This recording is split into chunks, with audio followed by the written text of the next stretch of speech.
Matt Albrecth is with us, Tom. Yeah, we really like Matt Albrecth from S&P. Let's bring Matt in, S&P analyst on this whole business about Morgan Stanley. And Matt, the thing that I'm looking at is we're tossing around a lot of balance sheet numbers here, but they return to pre-tax profitability.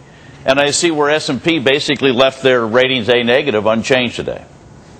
Well, I'm on the equity side, so I'm looking at it from an equity perspective, and I left my recommendation as a hold at this point. All right, but so you've got to hold on Morgan Stanley, but at the same time, we have had all of these bullish comments, Matt, from John Mack, January, February. He's talking about buying up regional banks. I mean, if you're an equity analyst, then obviously you're looking at these comments and deciphering them. What is your opinion of the public statements of Mack over the last 3 months?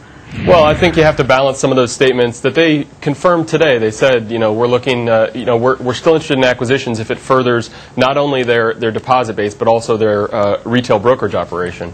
And so if you can get both of those in one acquisition, I think they still look at something like that. But at the other hand, they continued to say throughout the quarter that they were going to rein in the risk-taking, and they did that. They pulled in risk, and that's reflected in their trading results, I think. You know, Matt, some of the real hard-nosed skeptics on Wall Street see that for the entire banking sector first quarter numbers, there's sort of these wag-the-dog numbers with a lot of accounting paper gains and loaded in. The fear is that they're trying to, make these numbers look better so they can pay back the TARP money and get the government out of their operations so they could go on paying their executives the way they want to. What are you hearing on that front?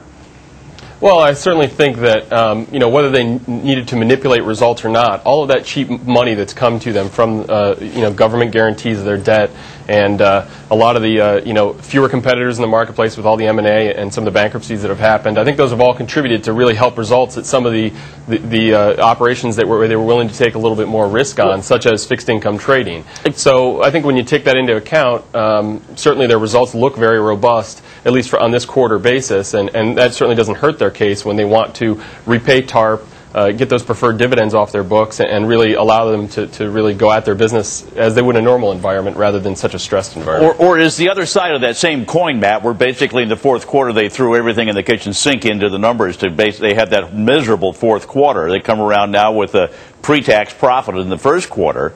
Is that simply just a whipsaw timing-wise, or that they wanted to dump everything into 08?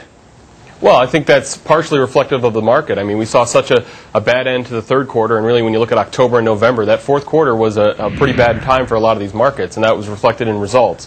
Things improved towards the end of the first quarter, and that's also reflected in the results, even though we did make a new equity market low in March. But we should also add here, Matt, and Liz brought this up, that they had to separately report the month of December, which was also a loss for these guys. So it's not like, so you've got basically 4 straight months, fourth quarter, and that fiscal, and then calendar, because they changed to a bank holding company.